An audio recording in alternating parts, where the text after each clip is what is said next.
Projeto Fundação Banco do Brasil, entrevista de Maria Lúcia Araújo e Silva, entrevistada por Tatiana Dias e Aurélia Araújo, Brasília, 6 de outubro de 2006.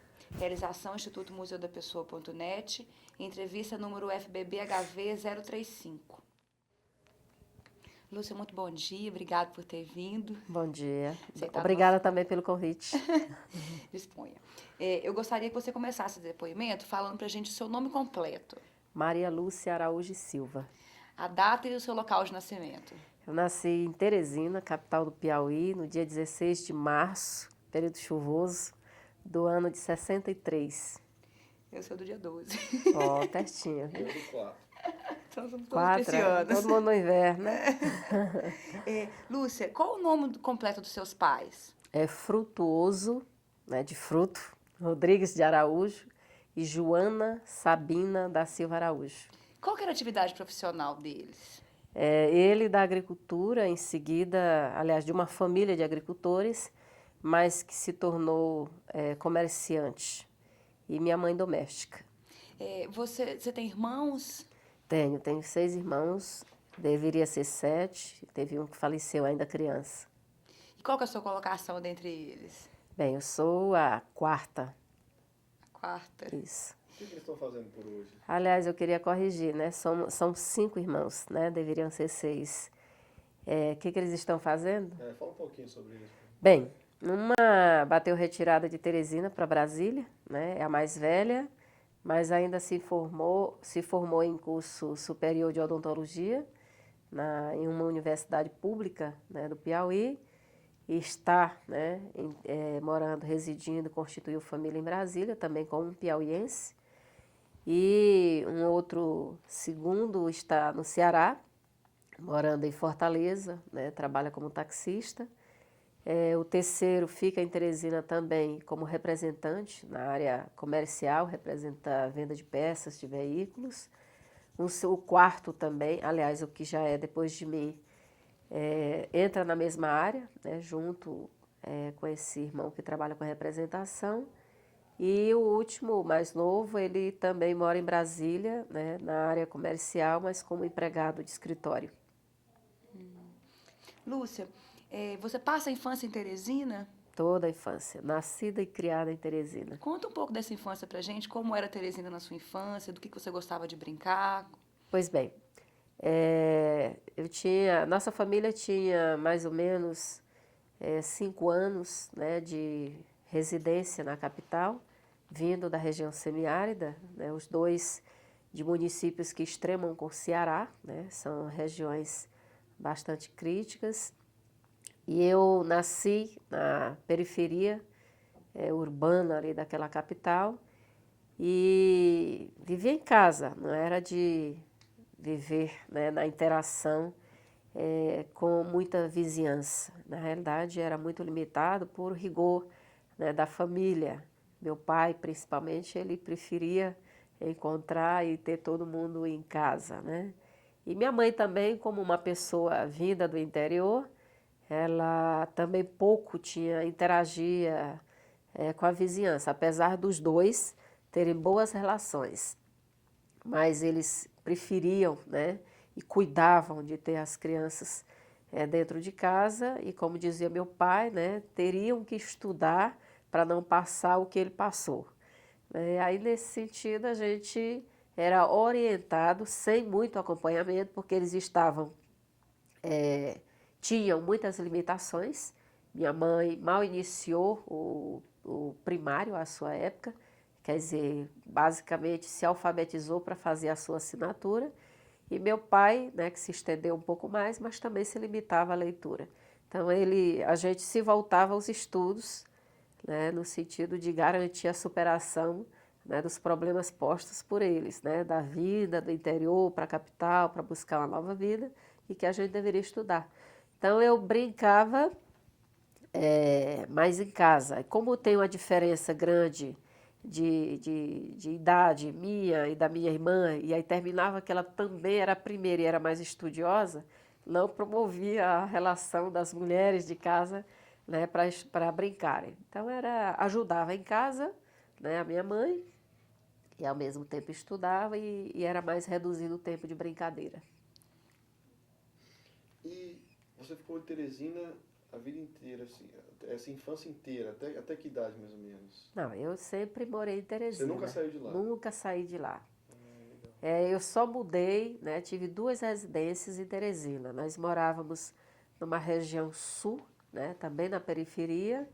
E meu pai, ele tinha residência para trabalho praticamente, porque tinha uma separação da minha mãe, não era uma separação total, no sentido de desvincular da família, ele tinha presença em casa, mas como ele trabalhava com comércio, ele terminava se instalando mais. Então, essa residência de trabalho dele terminou sendo afetada por uma mudança da estrutura proposta pela cidade, pela prefeitura, em sair e tirar as famílias para abrirem avenidas. Então, nesse caso, a gente passava por crises financeiras e como ele recebeu, né, uma nova oportunidade de instalar o comércio dele na outra região norte da cidade, praticamente à época área rural, então ele aproveitou a oportunidade de ter um novo terreno, a nova possibilidade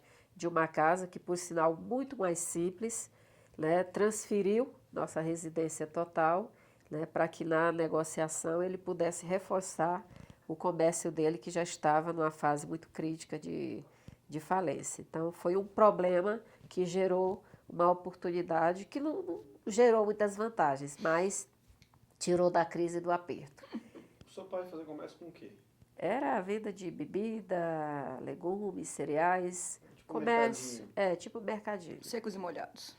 Exatamente. Mas na época chamada de quitanda, né, comércio, barraco, né, ele terminava vendendo, instalando esse barraco para a gente também ajudar em casa. Lúcia, e seus estudos? Você estudava perto da sua casa? Como é que era? Bem, na primeira residência tinha uma certa distância, né? Aproximadamente aí 3 quilômetros. Eu não terminei nunca observando isso, a dimensão da distância. E a gente, todos os de casa, estudavam lá, né? Então a gente se juntava com a vizinhança para ir caminhando para a escola.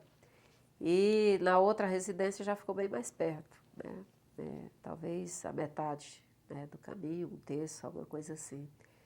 Então, foi apenas o primário, os 4 primeiros, né, anos na época, o primário. E seguindo para o ginásio, né, a gente já teve que pegar transporte, porque só teria no centro da cidade. Então, a gente já se deslocava através de ônibus. E você, de infância, vislumbrava alguma profissão que quisesse ter? Tinha algum sonho?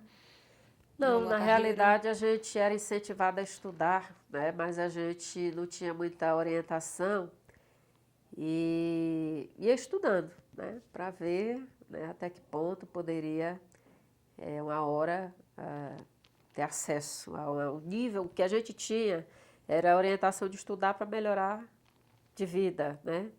Para estimular você ter acesso a melhores trabalhos, né, a profissão que pudesse viabilizar uma melhor condição financeira.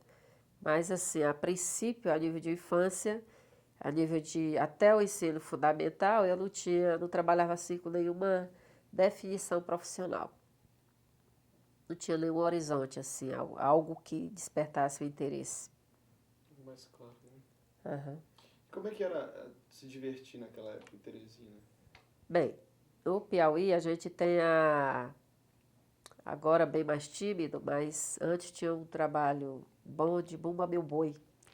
E a gente ainda, quando criança, na primeira residência, a gente fazia brincadeiras de Bumba Meu Boi na porta. Era a oportunidade de reunir as crianças mais próximas, né? Então, ali, todo mundo se trajava à medida que podia, arrumando as coisas de casa, pegava lata para fazer o som, né? Então, a gente fazia a brincadeira do Bumba Meu Boi.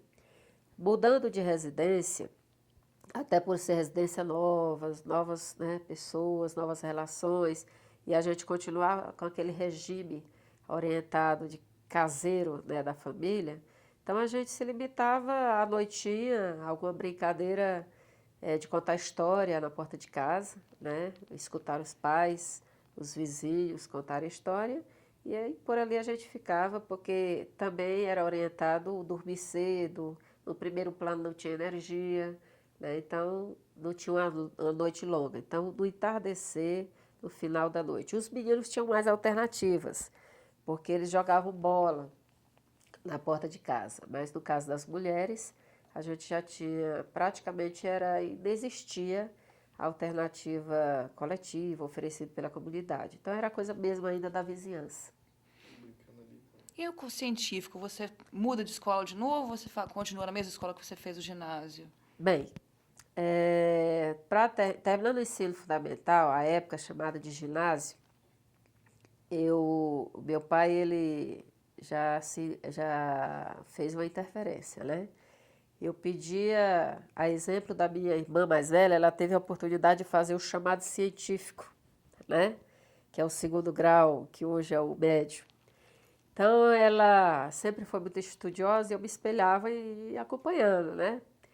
E como ela teve a oportunidade de uma preparação de vestibular para ir para a universidade, eu achava que poderia alcançar. Mas, ao mesmo tempo, a gente acompanhava o aumento de crise financeira da família. Primeiro porque meu pai, ele sempre reclamava o seguinte, orientava, aliás, ninguém vai trabalhar, né? Mesmo que a gente passasse por a pior situação, a nível de financeiro em casa, limite de alimentação, mas ele não admitia porque achava que se a gente fosse estudar ou trabalhar, não estudava. E se fosse estudar, poderia parar e não resolvia o avanço da qualidade de vida da família. E aí, nesse sentido, ao mesmo tempo, ele se via mais limitado. Minha irmã, por exemplo, ao iniciar a universidade, já demandava mais despesa para ele. Então, o próprio curso em si, que era odontologia, né, tinha hora que ele não conseguia comprar o livro, não conseguia comprar o equipamento para ela. E ele resistia que ela não deveria ainda trabalhar para fazer um bom curso. Então, ele tinha essa grande resistência. Mas na minha hora, né, já era a terceira, a quarta, então eu queria o científico em preparação para entrar na universidade, mas ele já me pediu que fizesse o curso técnico, porque viabilizava entrar logo no campo de trabalho, né? Então a resistência já começava a quebrar porque não tinha mais jeito. Então já era... Ele lutou muito com o segundo, que já não quis muito estudar, né? O terceiro, que estudava dentro do seu limite, e aí quando eu quis avançar, ele já não segurava, achava que já estava na hora de ter alguém para ajudar. Então foi quando eu fui fazer o curso na Escola Técnica Federal, né, que é hoje o Cefet, e fui fazer o curso de contabilidade. E aí? Pois bem, fiz o curso de contabilidade e antes de terminar o curso, aliás, vale lembrar que mesmo com a resistência dele, por saber da resistência dele para a gente trabalhar, mas a gente sofrer limitações, eu trabalhava escondido, né? Lá perto da minha casa tinha uma área que ela é rica em argila, barro para cerâmica. E tem um serviço muito pesado que toda a comunidade se envolvia. Crianças, jovens, adultos, mulheres, homens, idosos. Era segunda base de sobrevivência da comunidade. A primeira é a pesqueira, que a nossa comunidade é à margem de um rio. E o que eu vi de alternativa para me fazer seria ir lá trabalhar nessa área de produção de tijolos, né? E essa produção ela tem vários níveis. Tem quem escava, né? Faz barreiros para tirar a terra. Geralmente os homens fazem esse trabalho. E existe o que faz o tijolo, né? O que põe no forno para assar, o que tira do forno assado para organizar as quantidades, chamado em milheiros, né, para venda. E essa tiragem para pôr no caminhão para levar para já vendido. Então, esse serviço de tirar do forno e organizar é um serviço que envolve muitas crianças e mulheres, né? E eu me inseri nesse bloco, né? Na minha faixa de adolescência, como eu dizia ainda há pouco, meu pai ele era separado parcialmente. Ele via no comércio dele, almoçava, passava a tarde descansando, como ele já atendia a bar, que era à noite, né? Então ele voltava à tardinha. Então eu pregava esse intervalo que ele dormia para ir lá no trabalho, ajudava um pouco e voltava antes dele acordar para não me pegar no trabalho. Sua mãe sabia? Minha mãe sabia, né? Mas é porque sabia que era para comprar as calcinhas, que era para suprir minhas necessidades, então ela concordava. Depois, isso foi na faixa aí de 8 a 10 anos, quando eu ainda estudava ali na comunidade e que também dava conta de ir lá. Desculpa, só para registrar, como era o nome dessa comunidade e desse rio que vocês... Comunidade, o bairro Afonso Mafrense. E o rio é o Rio Poti. Na realidade, a gente mora no encontro de dois rios. O Rio Parnaíba, que é o que divide o Piauí do Maranhão, e o Rio Poti, né, que ele vem aí da região também do Ceará. Que, por sinal, era um local de muita concentração de indígenas, né? Muitos índios e índias foram mortos ali. Ali começou o bairro Poti Velho, que é a grande região que se situa essa nova comunidade, porque quando a gente foi para lá, foi um loteamento feito pela prefeitura, tá? Para trazer aquelas famílias que elas traziam de outras regiões que estavam fazendo os serviços urbanos. Pois bem, com relação ao meu trabalho, fiz esse trabalho quando comecei o ensino médio, meus 15 anos, 14, 15 anos, eu me inseri num trabalho que ali naquela época era uma campanha a nível de governo federal para avançar com a alfabetização de adultos. E eu já estava fazendo um trabalho voluntário, né, de militância pastoral naquela comunidade, desde os 12 anos. Então, eu terminei entendendo que poderia ser mais um trabalho. Que por um lado, consistia essa militância pastoral? era dar aula de catequese, né, para a comunidade, né? Então, a gente tinha turmas de crianças que a gente dava aula de evangelização, que é a catequese, em preparação à primeira comunhão na Igreja Católica. Então, eu já desenvolvia aquela interação, né, com as famílias da comunidade. Então, aos 15 anos, surgindo essa oportunidade, eu compreendi como importância pelos dois lados. Eu iria fazer um trabalho com adultos da comunidade, que seria alfabetizar, e, por outro lado, teria esse retorno financeiro, né, que era pago à época uma bolsa. Eu não lembro aí ao certo qual seria o valor, mas era uma bolsa pequena, né? Aquela 2, 3 meses, você forma turmas de alfabetizandos e desenvolve o trabalho. Então, foi uma segunda forma minha de inserção no mercado de trabalho. E quando eu estudava na escola técnica, ainda no início do terceiro ano, me surgiu a oportunidade de um estágio no outro lado da cidade, que seria numa fábrica de cristais, mas para trabalhar na organização do escritório, na área contábil. E eu fui fazer esse trabalho. Na realidade, era uma fase que a própria empresa não estava bem, né? Foi um convite assim de apoio, de organização. Então, eu fui, passei 3 meses, me desvinculei, porque a própria empresa já, né, estava em fase de falência, e que isso aí também já começava, já encerrava o primeiro semestre. Então, surgiu a oportunidade de estágio. A própria escola técnica, ela tem um setor que organiza os estágios e encaminha os estágios de quem vai concluir os cursos, que é o chamado CIEE, que é o Centro Empresa, Escola Empresa. Centro Integrado Escola Empresa. Exatamente. Então, foi no SEBRAE, antes chamado SEAG, né, que era o Centro de Apoio à Grande e Média Empresa, e eu passei, né, fomos 10 para a seleção, eu e outra pessoa passamos no teste, mas a outra pessoa teve uma oportunidade de emprego, abriu mão e eu fiquei os 2 turnos, e que logo encerrando o estágio também surgiu a oportunidade de contrato, eu fui contratada e trabalhei 2 anos no SEBRAE, na época SEAG, Piauí. Na área contábil. Na área contábil. Já formada, né? Sim, no curso Que ano, técnico. mais ou menos, é isso? Foi em 82. Eu comecei o curso na Escola Técnica em 79, em 81 eu terminava, estagiando, fui contratada em 82. E depois? Bem, a nível de trabalho, eu fiquei Saí do Sebrae por contenção de despesa, um auxiliar de escritório. Mas, à época, eu atribuía a perseguição política porque eu era do Partido dos Trabalhadores. Quando é que você Né? começa a se envolver com política nesse Vamos meio rebobinar tempo? um pouco a fita. Vamos Me voltar. empresta aqui a minha bolsa, eu quero pegar um lencinho meu aqui. Dá uma Por favor. pausazinha, por favor. Não, tá ótimo. Então, continuando, você ia falar do momento que você se envolveu com a política.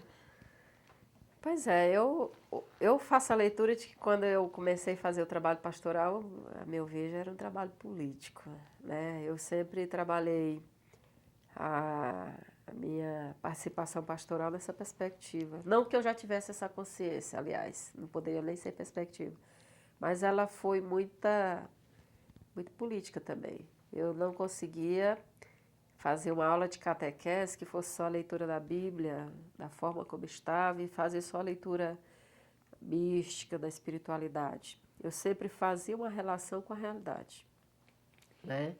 Se Jesus Cristo, a gente fizesse uma leitura de uma passagem que ele fazia um serviço de tratamento de um doente, de chamamento, eu sempre fazia uma relação com o que acontecia na nossa comunidade, o que é servir ao mais humilde, ao mais sofredor, ao empobrecido, ao marginalizado, né? Era sempre como uma ação transformadora. Então, na época, inclusive, eu tinha como inspiração o livreto A Porta, que ela sempre ajudava a ter várias interpretações da Bíblia, né? No sentido de ter exemplos, de relacionar com a realidade. E aí, a própria catequese foi essa porta para mim, né? Eu tinha uma timidez muito grande, né? O próprio convite para a catequese foi um não no primeiro convite, porque na hora eu senti, né, o medo muito forte, eu visualizei criança na minha frente, como é que eu faria e tal. Então, dei o não e minha mãe, decepcionadíssima, né, foi reclamar e tudo, eu voltei atrás e confirmei. Então, foi isso que me remeteu ao caminho da comunidade. Quer dizer, aquela vida de criança, de casa, de mal interagir com a vizinhança, já me remeteu para o mundo. Eu tinha muita ansiedade de fazer o trabalho, então não era só aula de catequese e criança na turma.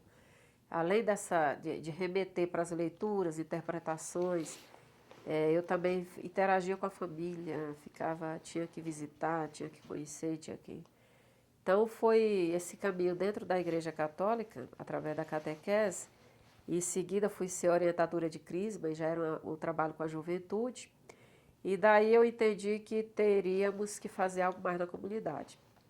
Primeiro porque eu percebi que o mesmo caminho, a mesma porta que se abriu para mim, se abririam para outras pessoas, outros jovens, né, de chegar e participar. Então, eu poderia estar dando um salto. E a partir daí, e a partir também de uma incomodação de uma situação na comunidade, aquele lugar que eu trabalhei quando criança, ajudando os tijolos, ele na realidade era de pequenos proprietários que não eram residentes no bairro. Por isso, eles negociaram a mina de ouro dali, que era aquele bairro, com grandes cerâmicas. E o fato das cerâmicas estarem transportando numa velocidade enorme, numa quantidade visivelmente enorme dali, isso deu inquietação em muitos moradores e eu me inseri, né, nesse contexto aí, participando da organização para barrar a saída daquele barro ali da comunidade. Porque o que a comunidade não tinha consumido em basicamente 30 anos no seu trabalho artesanal, as cerâmicas estavam levando numa velocidade enorme ali, no prazo curtíssimo. Então, antes que acabasse aquela mão de obra, a geração de trabalho na comunidade, então a gente se reuniu para barrar esse trabalho. Então, foi a época que a gente entendeu que deveria construir a associação de moradores para enfrentar esses tipos de problemas na comunidade. E aí foi a hora que eu vi que não dava para conciliar estudar, fazer trabalho pastoral e o trabalho da associação. Então, eu faria a opção não como um rompimento, mas como uma extensão desse trabalho. E na associação a gente partiu para brigas e brigas, né? A primeira foi essa, que saímos vitoriosos. Nós conseguimos trazer donos da empresa para a comunidade para discutir. Eles não acreditavam que tivesse mobilização, achavam que era coisa de um ou de outro. Fomos às empresas conversar com eles, procuramos a prefeitura que não deu respaldo ao nosso trabalho e a gente começou mobilizando, isolando rua, enfrentando máquinas, né, com as comissões, com os moradores, até que eles resolveram desistir da busca desse trabalho. Isso aí já coincidia com aquele meu período de conclusão de curso, de trabalho, o curso a nível médio. E também coincidiu com o período em que era feita uma grande mobilização nacional de colher assinaturas para a fundação do Partido dos Trabalhadores. Então, eu assinava, naquela época, ali, dava a minha assinatura como apoio à construção do Partido dos Trabalhadores. Embora não estivesse também no trabalho pastoral, essa motivação foi dentro da Pastoral da Juventude. Na associação, a gente não chegava a esse nível de discussão política, de importância partidária. Eu estava, embora não tendo uma atuação bem ativa, mas eu interagia com a Pastoral da Juventude. E a Pastoral da Juventude, à época, nesse período, inclusive, mesmo, se dividia entre pastoral de juventude genérica e pastoral de juventude do meio popular, porque tinha uma discussão que achava que fazer só pastoral de juventude, tinha uma juventude de todos os níveis, os problemas não eram os mesmos e que a gente precisaria dar o foco naquela juventude da periferia, juventude mais marginalizada e que para isso precisaria fazer esse trabalho. Na mesma época, né, a cúpula aí da Igreja Católica, ela costuma, tempos em tempos, fazer um grande encontro das Américas, na América Latina. Eu não lembro agora como é que é chamado o evento, mas saiu um grande documento de Puebla, tá? Que nesse documento tinha o incentivo para que a juventude participasse da política. Então, a gente, dentro da Pastoral da Juventude, a gente fazia a reflexão, isso entre 79 e 82, que era importante a juventude se inserir no campo político. Não orientava que deveria ser o partido, até porque era para a orientação da juventude da América Latina.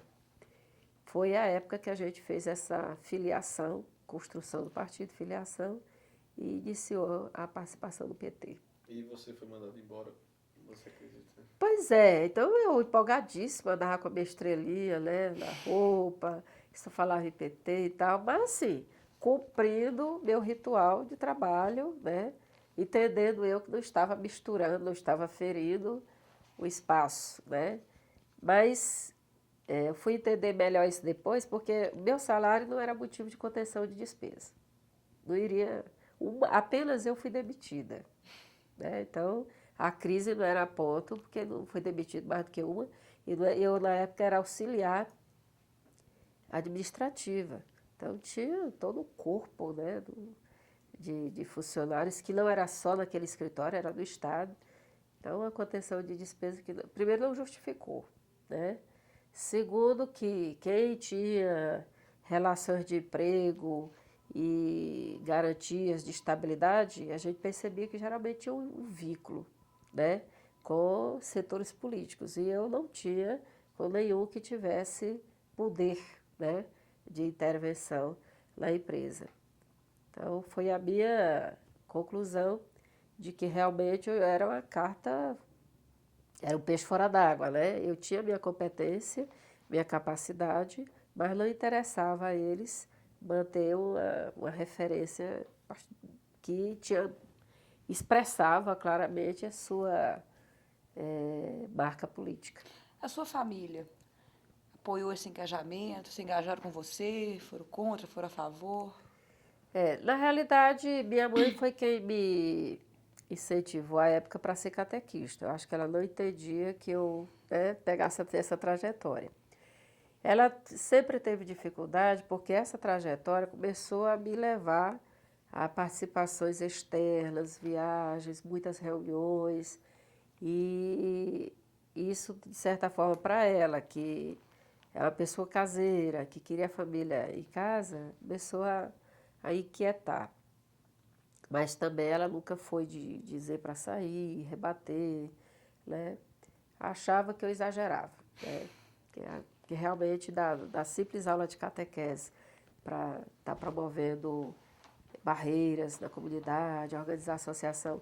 Mas ela também, como ela presenciava, a gente tinha uma credibilidade muito grande adquirida na comunidade.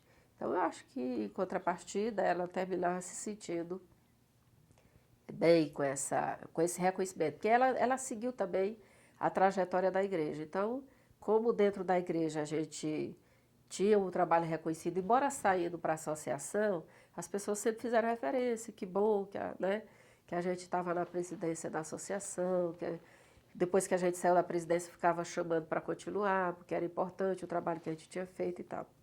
Então, acho que tinha como ela presenciava, compensava, né? Ao tempo que ela ficava aflita e em conflito por ver a gente andar tanto, por outro lado, tinha essa compensatória. O meu pai aí, da época que eu trabalhava a nível de igreja, ele andou questionando se eu queria ser freira, né? Acho que da igreja com tanta dedicação, né? Poderia, o único caminho realmente reconhecido pelas famílias de trabalho que se consolidasse na igreja, né? Seria realmente ser padre ou freira, porque, como a gente sabe, na ditadura militar foram abafados os movimentos. Então, só quem realmente ousou de manter na clandestinidade, inclusive foi quem acolheu muitos clandestinos, né? Mas o que era público, aceitável, constituído é o padre e a freira, né? Então estava despontando ali uma nova era, uma nova fase, uma nova manifestação das pastorais, tanto que a partir daí você vê, basicamente, de 80 para cá, a pastoral da criança, a pastoral do menor, pastorais, né, e mais pastorais que vieram à tona, a pastoral da juventude. E antes tinha a catequese, mas aquela catequese mesmo de ler a Bíblia e preparou para a primeira comunhão, acabou, né? Então, assim, como ele também não residia em casa, ele não presenciava qual era a dimensão, né, da minha saída, da minha participação. Depois ele via que eu era do PT, que eu falava em política e tal, mas ele era do tipo que ainda votava no médico que fez um favor para ele quando ele chegou em Teresina, né? Então eu também respeitava, não chegava para pedir voto, para falar do partido. Nosso tempo era pouco, a gente terminava não comentando politicamente. Então a gente fazia esse trabalho muito mais a nível de instituições que a gente fazia inserção. Depois de 82, você demitida, e aí, como é que fica a vida? Pois é, tem duas questões aí para se ver. Primeiro, eu dei uma parada nos estudos, né? Eu estava tão empolgada com a militância que eu terminei me envolvendo mais e ensaiava estudar e desistia. Primeiro que tinha o acúmulo da carga horária de trabalho, eu sempre tive trabalho carga horária 8 horas, né? E eu já comento sobre esse pós-Sebrae. E aí, como eu estava muito envolvido com a militância, de noite, quando eu estava na comunidade, era para visitar, era para marcar reunião, e eu terminei relaxando, né, e achando que não era prioridade, né? Eu me dava como contemplada com o nível técnico, né? Gostava da profissão, achava que aí dava para sobreviver, né? E que poderia me dedicar mais à militância. E então, eu peguei a trajetória da ampliação da participação do movimento popular.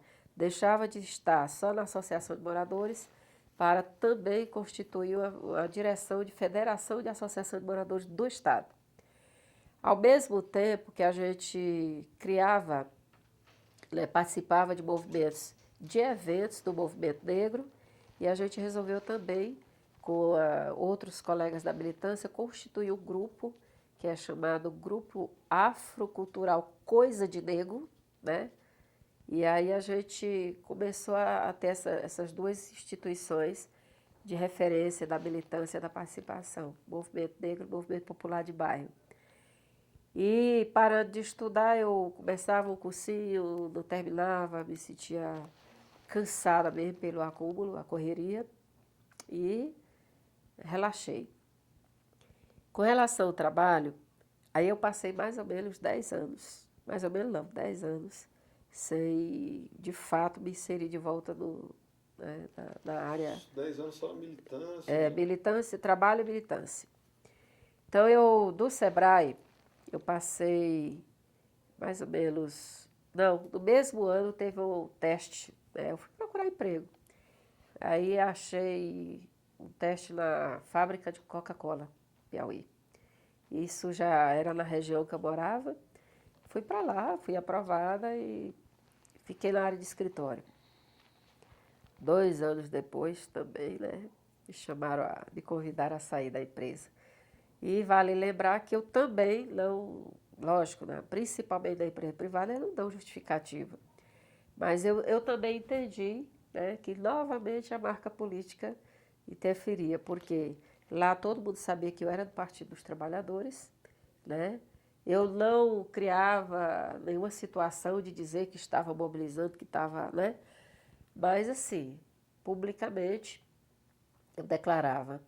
Eu estava numa área técnica de apoio. De repente, o diretor-presidente, proprietário, me chama para ser secretária dele, né? E até ali eu via que ele reconhecia a minha competência, a minha capacidade. Por outro lado, ele entrou no campo da política, né? Foi candidato à época. E ele interagia com o partido do Maluf, né? Então, quando terminada a campanha, terminadas as eleições, eu não lembro se foi no mesmo ano as eleições, mas nesse intervalo tinha essa interação. Então eu vi que, né, aliás, eu saí de férias, eu voltei e disseram que não precisariam mais do meu trabalho. E aí eu passei mais ou menos um ano fazendo serviço ou outro, fui para uma mecânica. Tinha uma mecânica que eu possuía moto à época, né? Então, onde eu consertava minha moto, falei para o rapaz que estava desempregado, vou precisar aqui parar um pouquinho. Bom, continuando. Pois bem, aí saindo da fábrica da Coca-Cola, a gente fez o chamado Piauí, fiz bico, né? Então eu fui para organizar o escritório de um colega que tinha uma mecânica. Daí que eu soube, né? Aliás, a gente termina dizendo para todo mundo que está desempregado, né? E o pessoal do Sebrae, sabendo, me convidaram, né? Para ir lá, os colegas que a gente deixa, né? Disseram lá que eu estava desempregada, eles precisavam dos serviços, então me contrataram de serviço prestado, né? Então, eu estando lá, completaria quase um ano, soube de... Aliás, como militante do movimento popular, um colega me localizou dizendo que estariam abrindo, aliás, constituindo a Caritas Brasileira, que é uma instituição da Igreja Católica, no Piauí. Estavam precisando de alguém da área técnica contábil, mas que não abririam para concurso, porque pelo perfil da instituição, ela precisaria de pessoas que teriam sensibilidade para a causa social, né, com os movimentos, não que fosse fazer esse trabalho, mas por entender, né, o perfil da instituição e saber lidar, né, com esse trabalho. Então, não seria só um técnico para ir lá fazer a contabilidade e acabou. E aí foi quando eu me apresentei. A princípio, fiquei meio preocupada, porque mesmo sendo da igreja, eu tendo feito um trabalho na igreja e apostando no caminho pastoral, eu sempre recuei da parte mais fechada, mais tradicional da igreja. E eu achei que a Caritas deveria ser mais uma daquelas instituições assistencialista, né, conservadora, e eu fiquei meio preocupada se eu iria, né, se lá me comportaria, se a Caritas comportaria também, né, na minha concepção de vida. Mas especulei, consultei, pedi a colegas de ação pastoral que vissem para mim realmente que instituição era essa, como é que seria ela e com que perspectiva eu poderia trabalhar. Então ele me tranquilizou, disse, era um padre muito amigo, muito popular, que é realmente a história da Cáritas era de assistência, mas ele vislumbrava ali a possibilidade de um trabalho mais transformador, né, na região. Aí eu fui, me inseri na Cáritas, fiz 14 anos de participação na Cáritas, de 88 a 92, exato. Então, nos 10 primeiros anos, eu participei dando a contribuição na contabilidade, que na realidade terminava fazendo financeiro, contábil, administrativo, era tudo, né? E eu sempre fiquei muito angustiada, porque eu era satisfeita pelo lado técnico, a nível salarial, o padrão para o Piauí era bom, né? Mas eu ficava muito angustiada, porque eu desgarrei do movimento, aí eu tive que me desligar do movimento social, porque eu já não conseguia estudar, trabalhar e militar.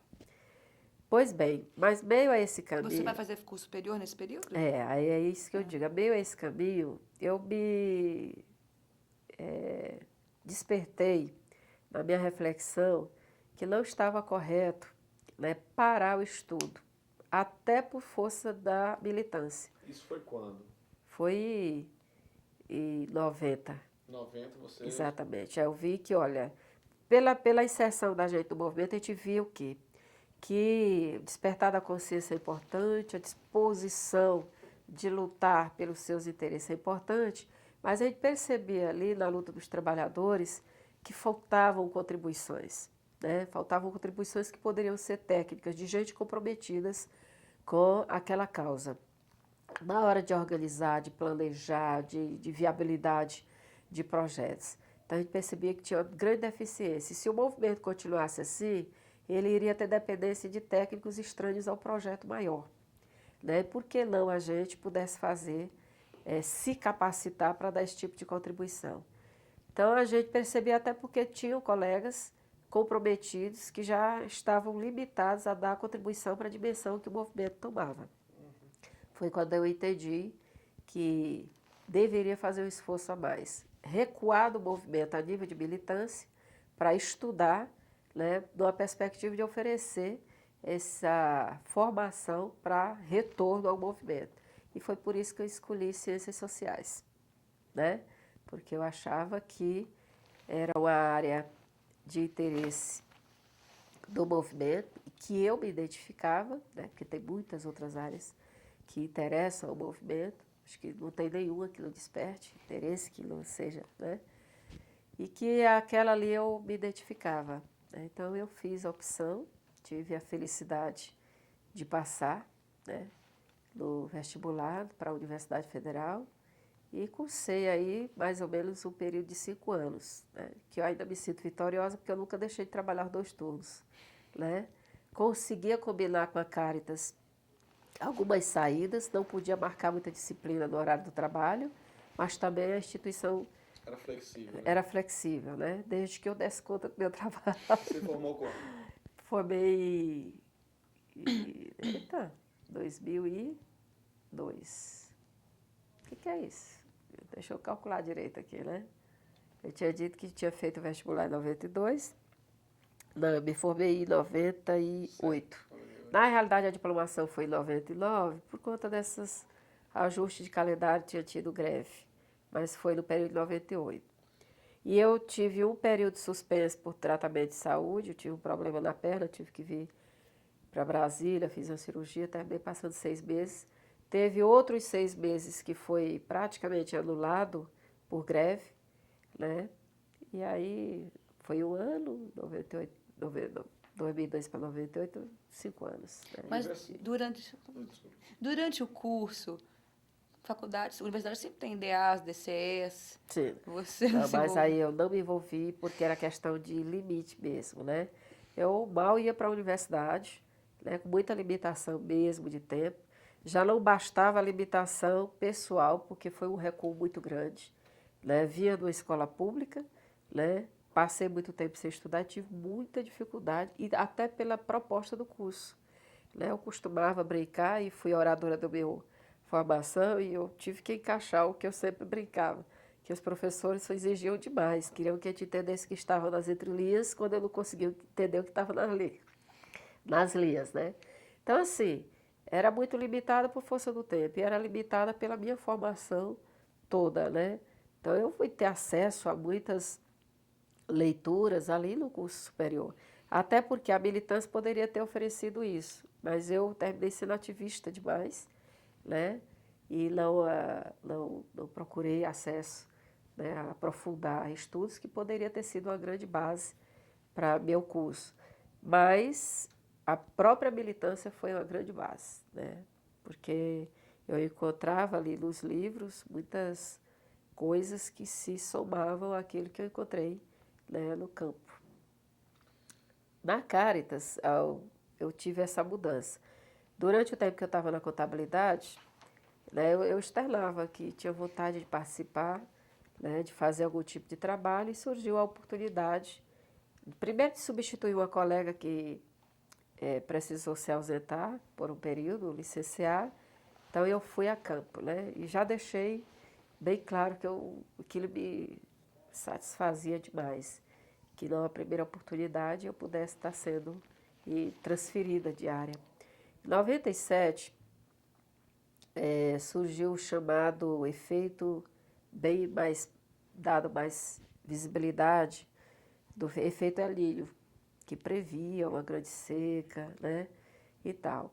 Então, a Caritas brasileira chamou, aliás, discutiu a possibilidade de um trabalho preventivo, né, a curto prazo, mas que apontasse trabalhos de caráter permanente, como, por exemplo, a difusão da construção de cisternas para captação de água de chuva, né, e garantia de água, né, durante o período seco, e em caráter mais permanente para as famílias. Porque no Nordeste, no semiárido, no sertão, a falta d'água remete a um serviço pontual emergencial, que é o carro-pipa, que mobiliza recursos, que não atende a contento, mas que vive a socorrer as famílias. Então, eu entrei como referencial, porque só comportaria uma pessoa, como referencial desse projeto chamado Projeto El Niño, né, no Piauí. É lírio, não entendi. El Niño. É lírio. Não, Niño é N-I-N-O do latim, Ah, né? é ninho. E do espanhol, aliás, né? Pois bem, então eu entrei, seria um trabalho curto prazo, pequeno e tal. E a gente só iria instalar algumas cisternas, desenvolver algumas atividades de apoio ainda assistencialista, que seria entrega de cestas básicas para as famílias em situações piores, e ver se seria possível desenvolver alguma outra tecnologia, barragem subterrânea e tal. Pois, ao concluir esse trabalho, de fato, veio a grande seca, veio as situações, né, veio o enfrentamento, e a Caritas Brasileira terminou mobilizando mais apoio, porque ela arrecada, né, mobiliza apoios de arrecadações em outras Caritas internacionais, e nas dioceses do Brasil que não estavam no semiárido, que iriam apoiar. Então, terminou fortalecendo e ampliando o trabalho, transformando em programa permanente de convivência com o semiárido. E eu estava à frente, já fui coordenar esse trabalho de convivência com o semiárido. É a primeira vez que você vai ao semiárido? É a campo? Exatamente. Então, naquela primeira fase que eu estava substituindo a colega, eu comecei a fazer as visitas aos projetos alternativos da Caritas. Os que já estavam implantados. Exatamente, que a Caritas, naquele período que eu entrei, ela iria desenvolver projetos alternativos comunitários, que na sua grande maioria se preocupavam mais com essas regiões mais secas, mais pobres e rurais. Então foi a época que eu comecei a interagir. Foi realmente quando eu descobri mais a região rural, descobri mais o sofrimento rural, a situação de sede, de fome, né, dessas famílias. E foi quando a gente pôde se inserir mais com esse projeto emergencial a princípio, que se tornou depois no Programa Permanente de Convivência com o Semiárido. Então eu fiquei até 2003, quando fui chamada, né, aliás, em 2003 houve eleição para governo do estado, governo federal. E no Piauí teve a eleição do governador Wellington Dias, do Partido dos Trabalhadores. Vale ressaltar que a gente, como Caritas, constituía uma rede de instituições que trabalhavam, né, a articulação das ações para o semiárido, e o governador à época era deputado federal, ele abraçou essa causa, formulou e defendeu uma lei a nível de Congresso Nacional para instalar um Programa Nacional de Convivência com o Semiárido, e ele tinha assento, através da sua assessoria, nessa rede de instituições chamada Fórum de Convivência com o Semiárido no Piauí. Aliás, Fórum Piauiense de Convivência com o Semiárido, que hoje é a referência da chamada ASA, que é a Articulação Semiárido, que é a rede nacional dessas instituições. Então, essa convivência, né, com as outras instituições é que viabilizou esse nosso debate a nível de Estado, de condução, de novas formulações para a convivência com o semiárido. Então, o governador eleito não tinha dado ainda como aprovado o seu projeto-lei. Então, ele resolveu dar o exemplo e sair na frente, como o primeiro estado do Nordeste, a desenvolver o programa de convivência com o semiárido. Então, ele nos convidou a dirigir esse programa e estamos lá agora, encerrando o mandato desses 4 anos nessa condução. Ele não foi reeleito? Não, ele foi reeleito agora. Então não vai encerrar o mandato. Até agora eu estou lá, né? O que é o semiárido? Você podia descrever o que é viver no semiárido? O que significa isso? Pois bem, em se tratando, né, do semiárido, a gente leva em conta aí o seu clima, né, que traz como elementos importantes a se reconhecer esse clima como a temperatura, né, a precipitação pluviométrica, que são as chuvas. E no Piauí nós temos regiões diferentes. Nós temos a região que é propriamente semiárida, né, e a área de transição do semiárido para a região que não é semiárida, tá? Que é exatamente toda essa região que extrema com o Maranhão. Tá? Ela já vai pegando já é outro clima, né? Você vai ter uma precipitação pluviométrica superior a 2.000 milímetros d'água, né? E na região semiárida ela já reduz. As chuvas são irregulares, tá? Você pode ter um mês inteiro sem chover, tá? De repente cai uma precipitação forte, suspende novamente, volta algumas precipitações variáveis, né? Ou pode distribuir, isso vai depender de inverno a inverno, você vai ter sempre a irregularidade das chuvas. Então, no Piauí, ela é irregular ao longo do Piauí por conta do Piauí estar localizado numa região de transição com a Mata Atlântica, tá? Então, você vai ter... Precisar usar aqui de novo, beleza. Olhando o Piauí, desse lado que extrema com Ceará, Pernambuco e Bahia, e ordem crescente para o extremo com o Maranhão, a precipitação pluviométrica.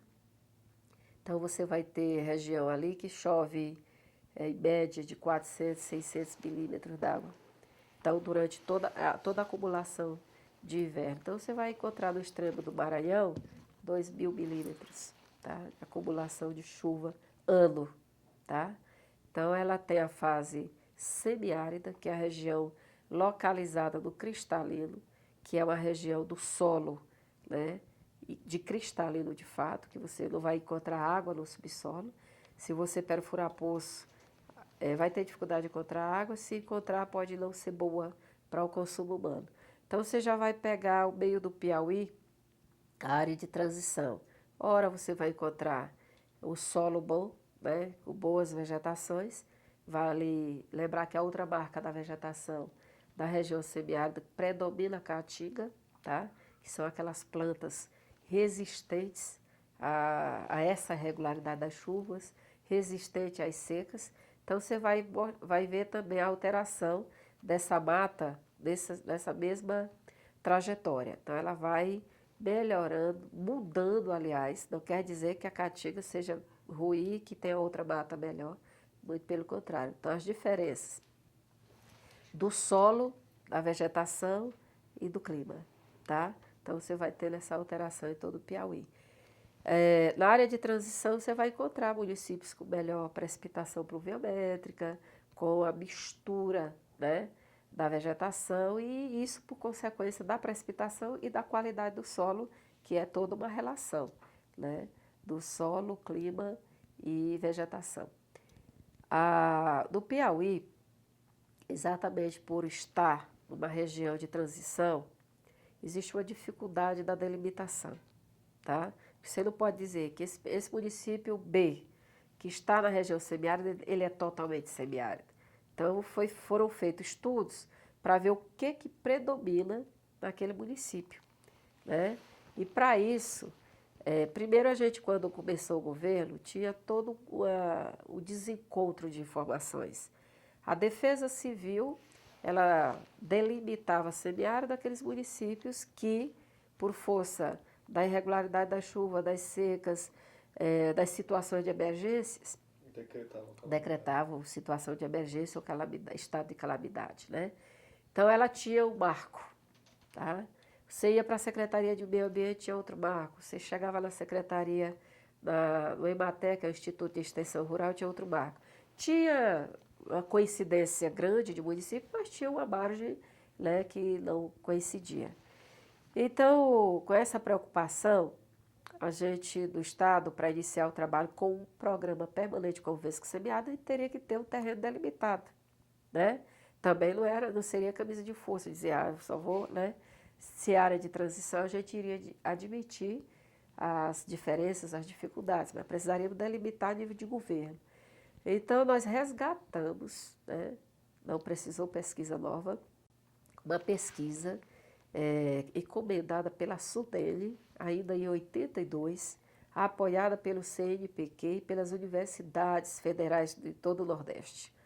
Então, recorremos às pesquisadoras, ainda do Estado, e elas sistematizaram, né, uma atualização dessa pesquisa para delimitar para a gente. Por que a sistematização? Né? Primeiro que os referenciais de delimitação manteria, mas como a gente tem, a nível de Brasil, e o Estado do Piauí não fugiria à regra, um avanço, aliás, muito grande de emancipação, né, de desmembramento de municípios, então a gente só foi corrigir, né, o desmembramento e a emancipação desses municípios. E chegamos a um número de 148 municípios delimitado como região semiárida. Aliás, a gente chama de domínio do semiárido piauiense, por força dessa área de transição. Então, até onde vai? É como a onda, né? Até onde nós temos essa caracterização, mesmo em área de transição. Já recentemente, o governo federal, também preocupado com a delimitação a nível nacional, promoveu uma pesquisa que já deu um outro quadro. Então, a gente tem os dois referenciais, não vamos recuar numa pesquisa reconhecida a nível de Estado, que o governador decretou para reconhecer a área como área de atuação de políticas públicas, mas respeitando também a delimitação feita, que foi também pesquisa, a ciência, né, ela tem essa abertura, a margem de ver diferenças de metodologia, de referenciais teóricos para conclusões, né, de teses e teorias. Então, o Piauí tem, né, ao nosso ver, né, a partir dessa pesquisa reconhecida, 151 municípios, porque foi, nesse período, mais um município reconhecido emancipado. A pesquisa, na realidade, ela apontava 150. 2 municípios, né, a própria identidade municipal não se reconhece como semiárido. É a área de transição e ele se vê muito mais como área de cerrado. Então, a gente respeitou a identidade local, né, que ela já é pautada a nível de Estado, são municípios fortes, reconhecidamente como região de cerrado. Então, esses 2 ficaram de fora, ficou 140, aliás, perdão aí. 148 seria a pesquisa. 4 estavam reivindicando a possibilidade que ficaria em 152. Mas 2 a gente mesmo reconhece que a identidade local não é de semiárido, ficou 150. Então, mais um, porque esses 2 que a gente contemplou já era contemplado pela SUDENE. Então, foi tranquilo para a gente. e um que se emancipou, que foi Aroeira de Itaí. Bom, uma vez delimitado, quais são as ações? Bem, ao longo da história nossa, a gente tem visto o semiárido pelas notícias, né, de imprensa. Está seco, né? Situação de emergência. O cenário que o semiárido mais é ilustrado, mais é visto, é o período da estiagem, período que compreende mais ou menos entre agosto e dezembro.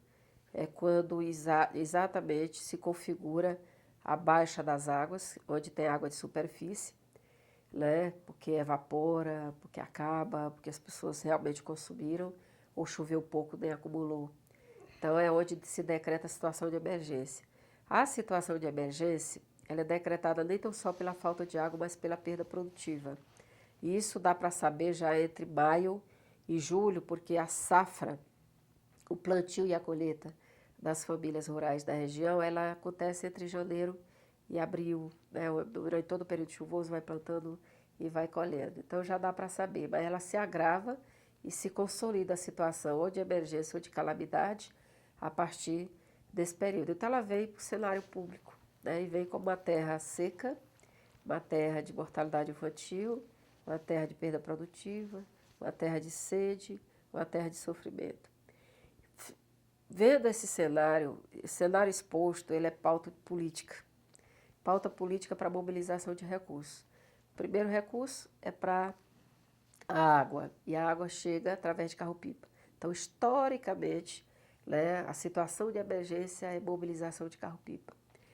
Além disso, né, uma outra política pública historicamente pautada no semiárido é a perfuração e escavação de poços, tem sido. Embora, né, reconhecidamente, em alguns lugares não tenha água de subsolo, né, não ofereça água de subsolo, nem água de qualidade, nem quantidade para esses poços. Então, muitos poços são perfurados, foram perfurados, alguns equipados, outros não. Alguns equipados, mas não oferecem água em quantidade, alguns equipados não oferecem água em qualidade. E terminou que isso sempre foi demandado pela própria população, é um grito de socorro. Poço, não, o carro-pipa pela caráter mais emergencial e o poço como viesse com uma salvação permanente.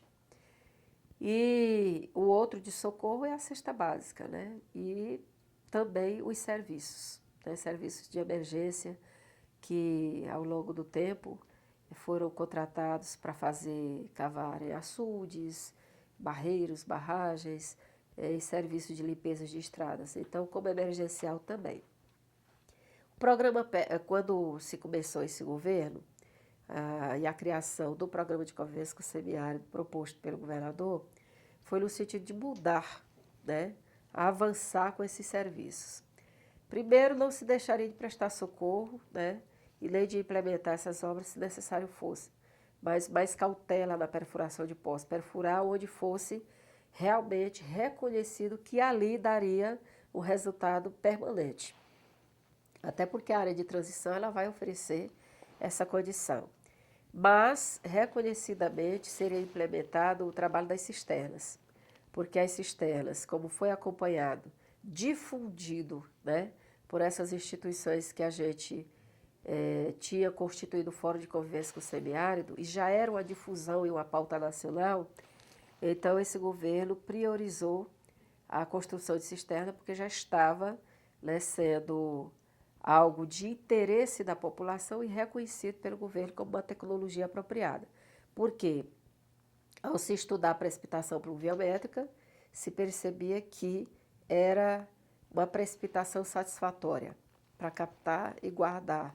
Segundo, a cisterna ela daria retorno em caráter permanente, né, para a família e dava retorno em água de qualidade para o consumo humano prioritariamente.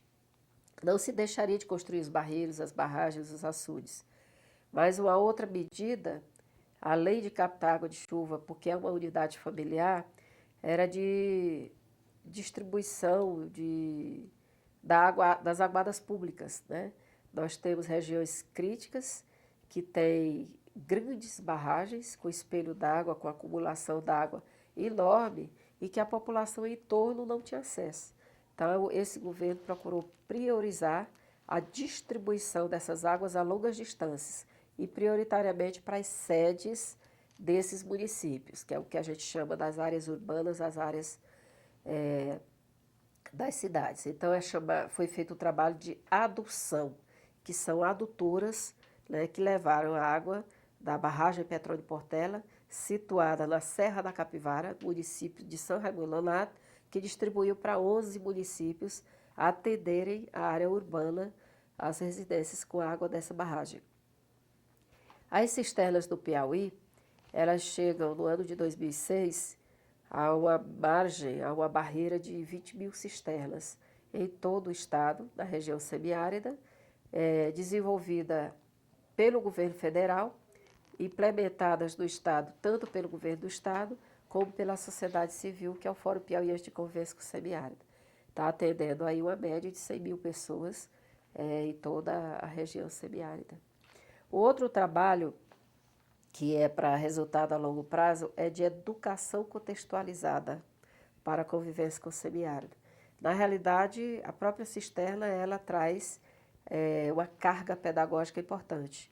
É feito o trabalho de mobilização, de sensibilização, de divulgação e capacitação das famílias para elas compreenderem nem tão só a dimensão da cisterna, o que é ela como tecnologia, mas também o que é ela no contexto da convivência com o semiárido e, para isso, compreender o que é a convivência com o semiárido e que pressupõe, né, necessariamente, a gente trabalhar o que é a região semiárida. Lúcia, desculpa. Você está falando de cisterna. Sim. Elas são as barraginhas? A cisterna ela é uma outra obra coisa. familiar, ela é feita de cimento e areia, é um depósito, né? A nossa caixa d'água que a gente tem na área urbana é a caixa d'água da família rural. Tá, a gente podia entrar agora no assunto das barraginhas, Pode porque ser. senão nós vamos ficar Tudo não bem. falando dela, nosso tempo já está quase Tudo bem. esgotando, né? Então, você podia falar como é que começou esse projeto? Ok. Como é que Tá. apareceu? Então, veja bem, quando o programa de convivência com o semiárido foi instalado, né, nesse governo, era na perspectiva de mobilizar tudo que fosse adequado, né, e de melhor para a convivência com o semiárido. Então, nesse sentido, desenvolvendo as outras tecnologias, a educação das escolas para essa convivência, a gente começou a pesquisar mais e tomamos conhecimento, né, já era do nosso conhecimento, mas aprofundamos o conhecimento do que estava acontecendo em Minas Gerais, que é o sistema Barraginhas. Então, soubemos da sua premiação na Fundação Banco do Brasil, o que viabilizaria a extensão desse trabalho a outro estado, a chamada transferência tecnológica. É a aplicação, né? Exatamente. Então, nós tivemos aí uma interação com a Fundação Banco do Brasil, no sentido de que o Piauí fosse contemplado, né, com esse trabalho. Vocês procuraram a fundação? Exatamente. Na realidade, houve uma procura mútua, né?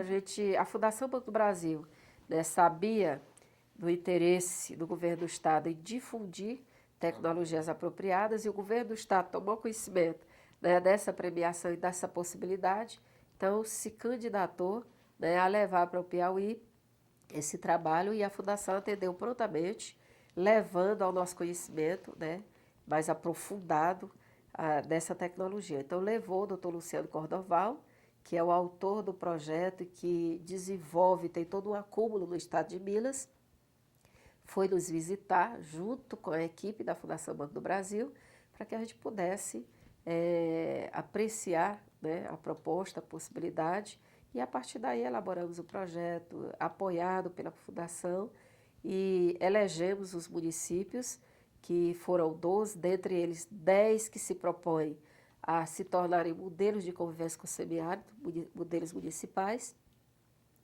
e para implementar mais esse trabalho, né, junto a outros tantos que estão sendo realizados no Piauí. Bom, na prática, como funciona uma barraginha, como ela foi implementada?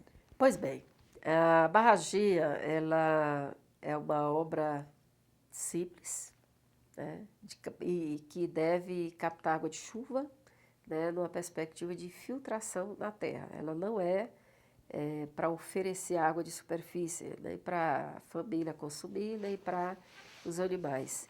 Na realidade, ela cai bem para a região semiárida, porque uma grande característica do semiárido é a capacidade de evaporação, que é muito mais superior da precipitação pluviométrica.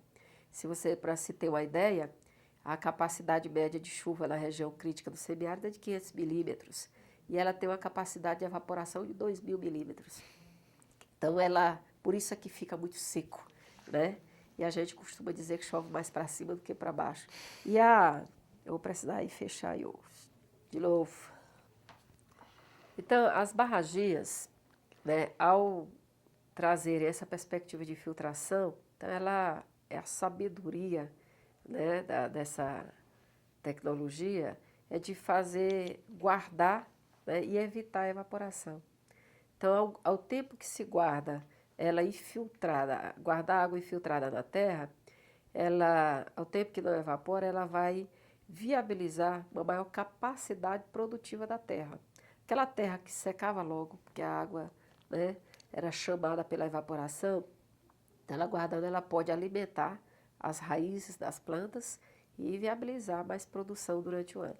Quer dizer, aquele risco máximo da região semiárida, né, pela irregularidade das chuvas, o risco é de perder a produção, né? Por quê?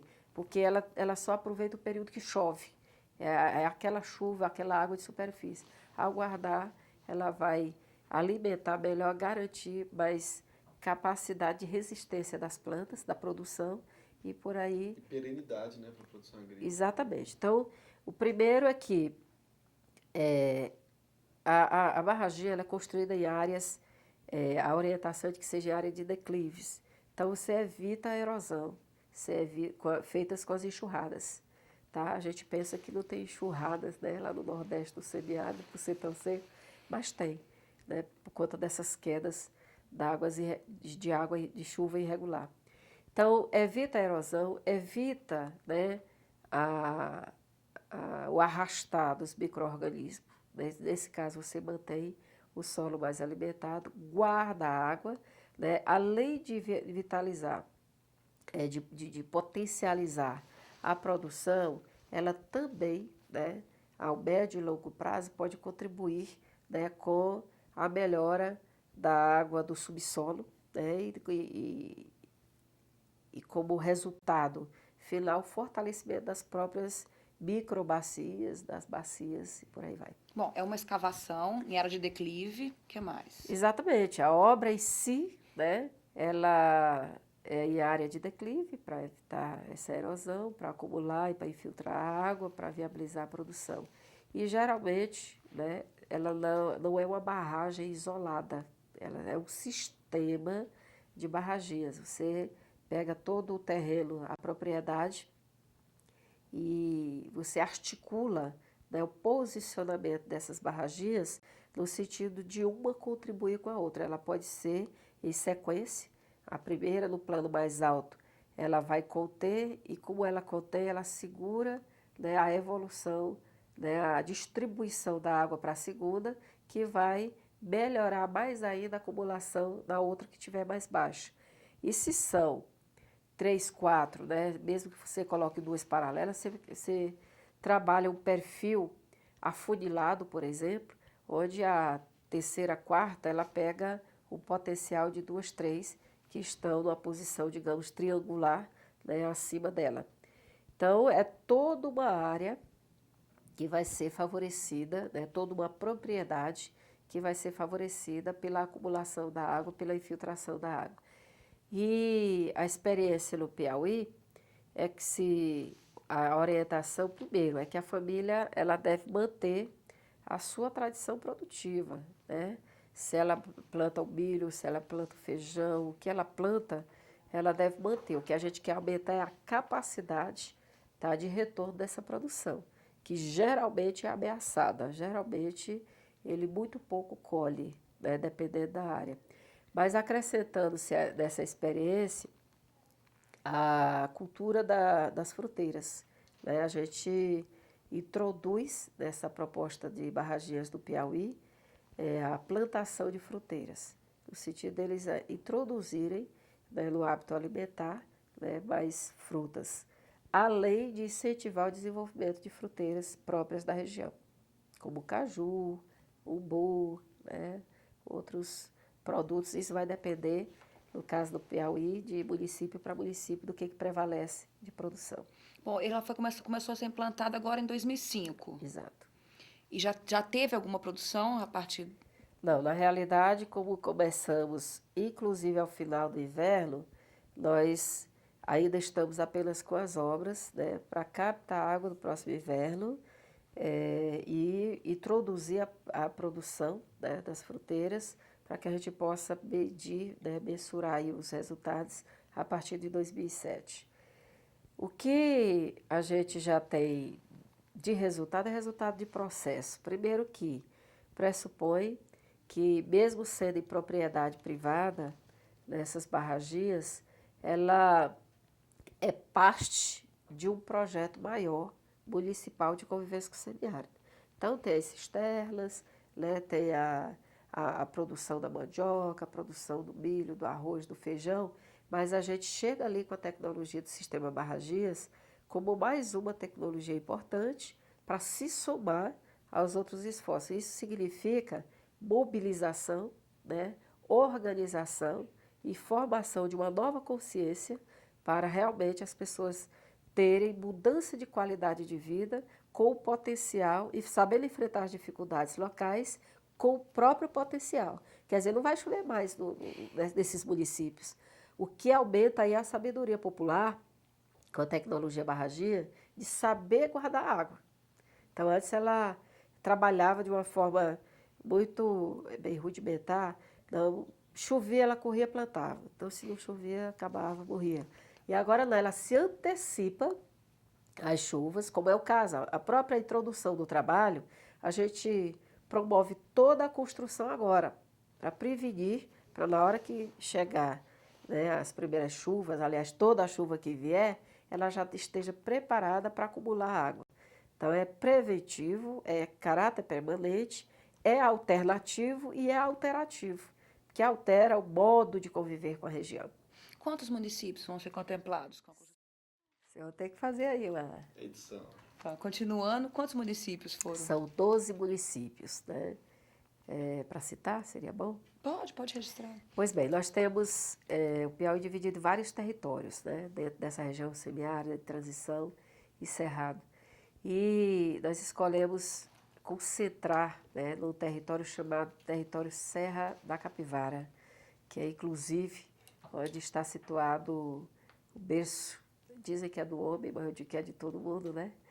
É o berço do homem americano, e onde é concentrada uma situação mais crítica de captação, Acho que aliás. O sítio arqueológico, Exatamente, Guidon, exatamente. Então, nessa região, nós temos o município de Santa Luz, que ele é dessa área de transição. Temos o município de Guaribas, que é uma referência nacional, né, do mais baixo IDH, que ao mesmo tempo tem muita pobreza, né, e é da região semiárida. Então, é uma forma da gente contribuir, né, com essa tecnologia, mostrando que ela vem para somar esforços, no sentido de dizer que a mudança de qualidade de vida, ela chega e se transforma com o aprendizado e com a relação das potencialidades locais. Tem o município de Caracol, Jurema, Anis de Abreu, São Lourenço, Coronel Zé Dias. Aí Coronel Zé Dias está, de fato, dentro da área do parque, o parque está dentro do município, Parque Serra da Capivara. Esses outros municípios é do Parque Serra das Confusões, que é também onde encontramos sítios, né, arqueológicos, extremando ali com a Bahia. E segue para outro município, que é João Costa, Oeiras, Paislândia. Em Paislândia e Oeiras, a gente já está ali no meio do Piauí, que é numa área também que vai se aproximar à área de transição. E aí vamos para o extremo de Pernambuco, que é Acauã e Paulistana, sendo Acauã também um município, né, piloto aí, modelo a nível do Fome Zero, Guaribas e Acauã, para mostrar a superação da fome através dos recursos, transferências de recursos, apoio dos governos, mas também através dos recursos naturais e locais. Antes do contato com a tecnologia social das barragens, você já tinha algum contato com a Fundação do Banco do Brasil? Tinha ouvido falar, alguma coisa parecida?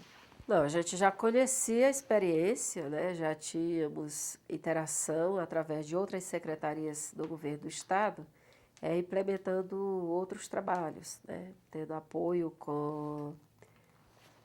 na área da informática, com a juventude, com a cultura, mas também na área de produção, né? Na própria Secretaria de Desenvolvimento Rural, tem uma parceria com o apoio da Fundação, que é a criação de galinhas caipiras. Um outro projeto importante no Piauí que conta com o apoio da Fundação é na área da produção de mamona, né? Numa perspectiva de contribuir aí com o biodiesel, né? Que é uma política defendida tanto pelo governo federal como pelo governo do estado, como algo também alternativo e importante nessa área a nível de combustível, a nível nacional. Como se dá essa relação do governo do estado com a Fundação Banco do Brasil? Bem, primeiro que é uma relação muito boa, né? No sentido de receptividade, de construção e de viabilidade desses projetos, né? Eu não sei como é que você... Não, só saber como seria, qual o papel que a Fundação tem nessa história toda, como é que ela atua nessa parceria? Tá, a Fundação, ela é uma parceira no sentido de estar presente na viabilidade desses projetos, né? Tanto da mamona, galinha caipira, escolas, né, e turmas de informática para a juventude e, por último, também, né, o projeto Barragias. Então, ela é uma grande incentivadora, né, porque ela se propõe a fazer a sua participação, que passa, né, pelo financiamento, mas também, necessariamente, tem a participação a nível de apoio mesmo, de acompanhamento. Lúcia, como é que você avalia a Fundação a atuação da Fundação Banco do Brasil num país feito nosso, com tantas necessidades, no seu estado especificamente? Bem, eu sou suspeita para falar porque eu sou uma pessoa empolgadíssima, né, com a contribuição, né, dentro dessa área de atuação nossa do semiárido, que é com a mamona, né, e as barraginhas. Então, são iniciativas importantes que ela se desafiou, né, a implementar no Estado. E vale ressaltar que nós nos sentimos privilegiados, né, e orgulhosos por ser o primeiro Estado, né, do Piauí, ou do Nordeste, a implementar o sistema barraginhas. Isso atribui-se, né, à boa relação da Fundação e à capacidade da Fundação de fazer essa leitura de possibilidades, né?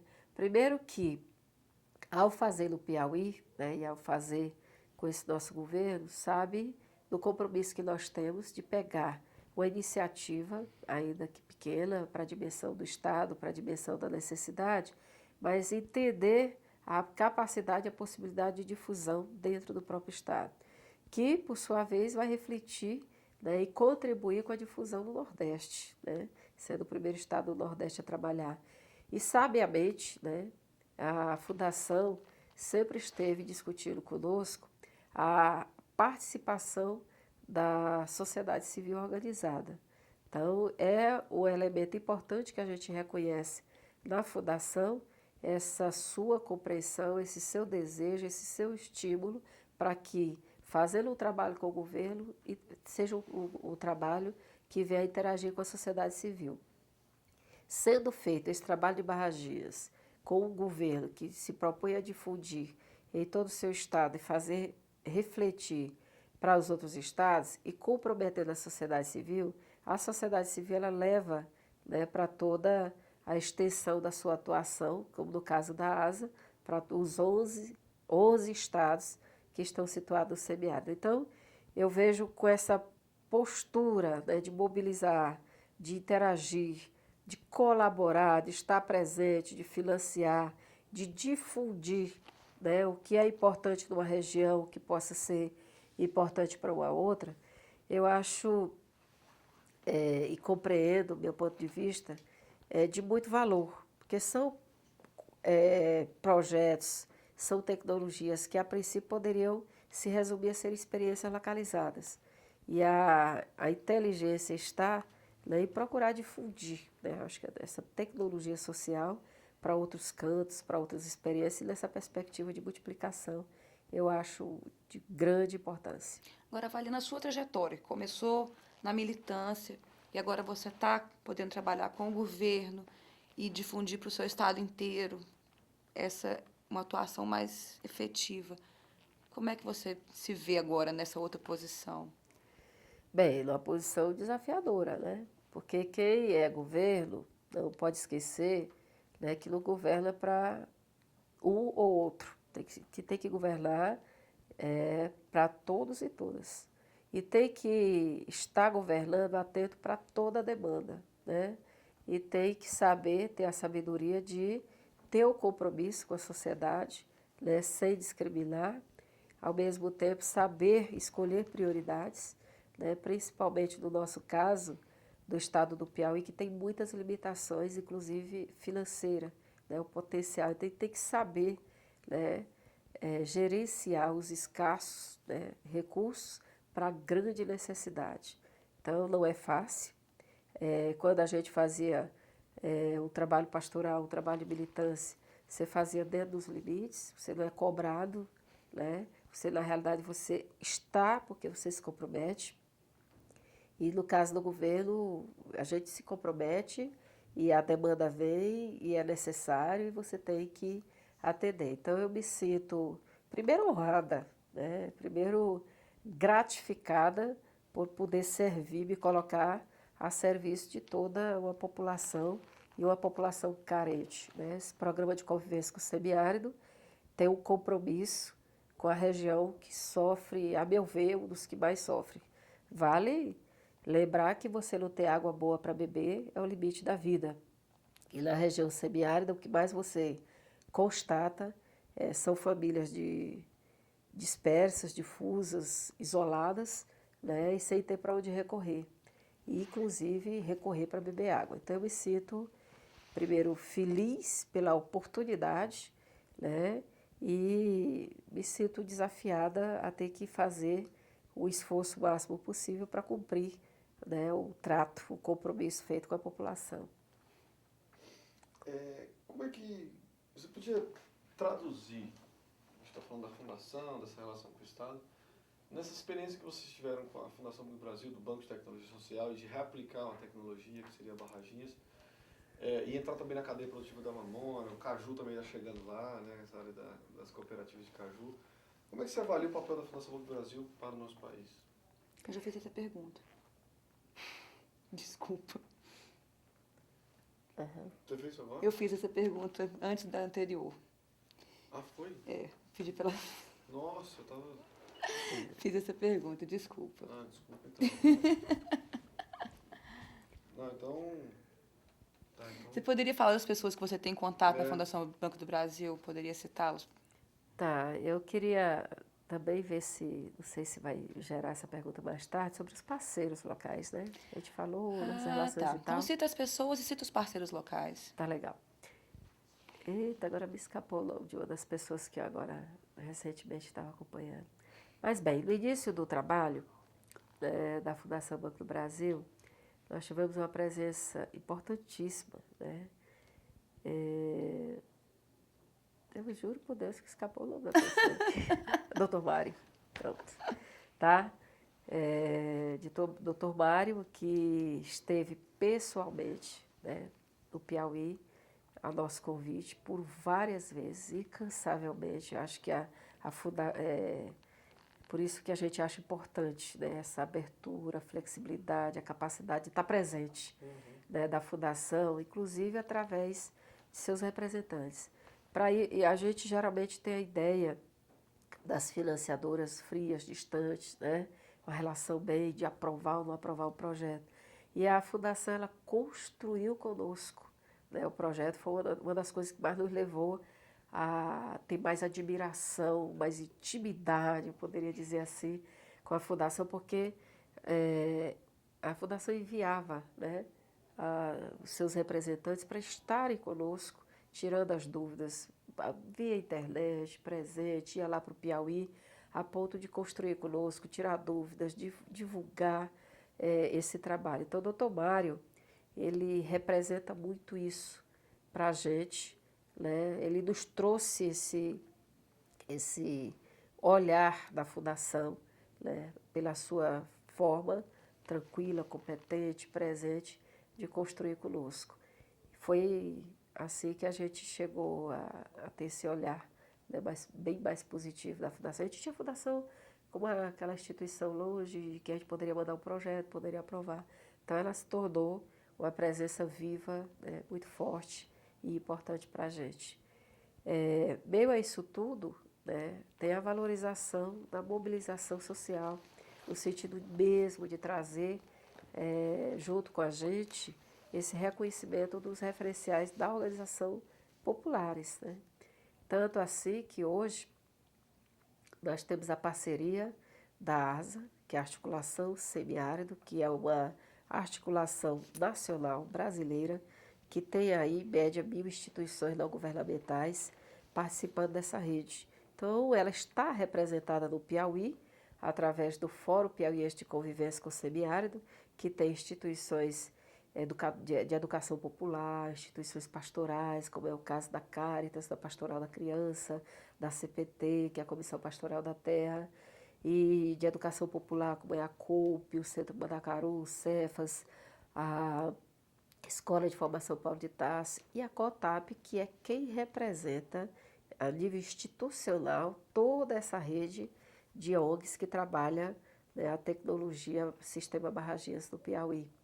Então, são parcerias importantes porque executam, é o protagonismo, né, popular na execução desse trabalho, é quem vai avaliar, é quem vai, de fato, marcar com a gestão, né, histórica desse trabalho. O que você aprendeu com a Fundação Banco do Brasil nesse tempo de parceria? Bem, eu aprendi que, primeiro, é importante divulgar, né, aquilo que dá certo. Segundo, fazer junto essa divulgação numa perspectiva de troca de saberes, tá? Não é uma transferência tecnológica visto de uma forma tradicional, mas essa transferência tecnológica lida com uma troca de saberes. E volta aí a pergunta. Perguntei o que você aprendeu com a Fundação. Tá. Então, a gente aprende a consolidar melhor os laços, né? A gente aprendeu isso com a Fundação e aprendemos que esses saberes, né, eles devem sempre, à medida do possível, serem difundidos, entendendo que isso vai realmente dar outros efeitos, como é a mobilização social, a transformação, né, de qualidade de vida, né, e que a gente pode construir juntos. Foi assim que a gente fez inicialmente a implementação do projeto do Piauí. Então, a troca de saberes está no fazer junto, no difundir junto, no implementar junto. A Fundação está fazendo agora o registro dos seus 20 anos de trajetória. Como é que você sente, seu estado, você pessoalmente, esses projetos fazendo parte da história da Fundação Banco do Brasil? Bem, nos sentimos privilegiados, né? Honrados aí de poder ser parte, né, dessa história. Uma história importante, né, que a gente reconhece como um grande marco, né, das ações, dos trabalhos das instituições que desenvolvem trabalhos semelhantes a nível nacional. Então, é uma grande honra poder desenvolver um trabalho que a gente sabe que só se inicia, né? E que a gente trabalha com uma perspectiva aí de fortalecer cada vez mais essa relação. Lúcia, tem alguma coisa que você queira falar que a gente não tenha te perguntado, alguém que você queira citar? Bem, que o marco do semiárido piauiense, né, ele se engrandece, né, à medida que tem uma política, né, uma articulação para uma política de convivência com o semiárido, e ele se fortalece com mais essa participação da Fundação Banco do Brasil, que privilegiou o Nordeste, né, privilegiando aí o Piauí, levando essa tecnologia que, com certeza, ela vai ser difundida, né, da forma correta, no tempo hábil, né, para a população que precisa, então, do semiárido. É uma população que precisa, né, desse olhar, dessa atenção, desse compromisso das instituições que trabalham projetos sociais nesse país. E o projeto social chamado Sistema Barraginhas, ela vai fazer uma grande marca no Nordeste a partir dessa iniciativa do Piauí, com o apoio da Fundação Banco do Brasil.